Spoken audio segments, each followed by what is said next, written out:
Bonjour à tous et bienvenue dans le blog Art Floral Pro. Mon nom est Isabelle Harrison, artisan floral.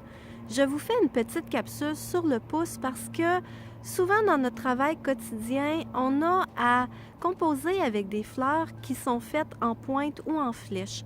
On a juste à penser au calla, au fraisia, à l'oiseau du paradis et souvent on compose avec ces fleurs et à la fin, on trouve qu'il y a quelque chose qui cloche et on n'arrive pas à mettre le doigt dessus. Eh bien, j'aimerais vous montrer, grâce à l'observation naturelle, à nos fameux principes de design, comment travailler les fleurs en pointe. J'ai ici un très beau vinaigrier qui est complètement dépouillé de ses feuilles, ce qui fait qu'on voit très bien comment sont placées les pointes. Si on regarde branche par branche, on se rend compte que toutes les pointes d'une même branche vont dans la même direction. C'est la façon dont on peut travailler les fleurs lorsqu'elles sont en groupement. On a juste à penser à plusieurs fraisias dont la pointe va dans la même direction. On a un résultat qui est beaucoup plus harmonieux et plus naturel que si les pointes vont dans toutes les directions.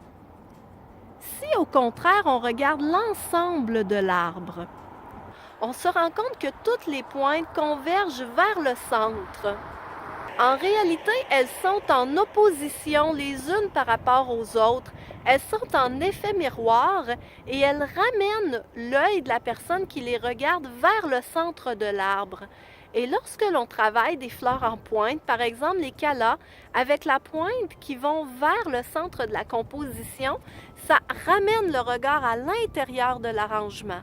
Au contraire, si toutes les pointes sont travaillées vers l'extérieur, on amène l'œil à l'extérieur de la composition. Enfin, bref, souvent on se pose beaucoup de questions quand vient le temps de travailler avec des fleurs en pointe, mais la nature nous donne souvent les réponses dont on a besoin, c'est simplement une question d'observation. Alors j'espère que cette petite capsule technique va vous donner plus d'outils pour travailler les fleurs qui possèdent une flèche ou une pointe et surtout que ça va vous aiguiller sur nos fameux principes de design qui sont une application des lois fondamentales de la nature comme on a ici avec ce vinaigrier qui est juste derrière moi.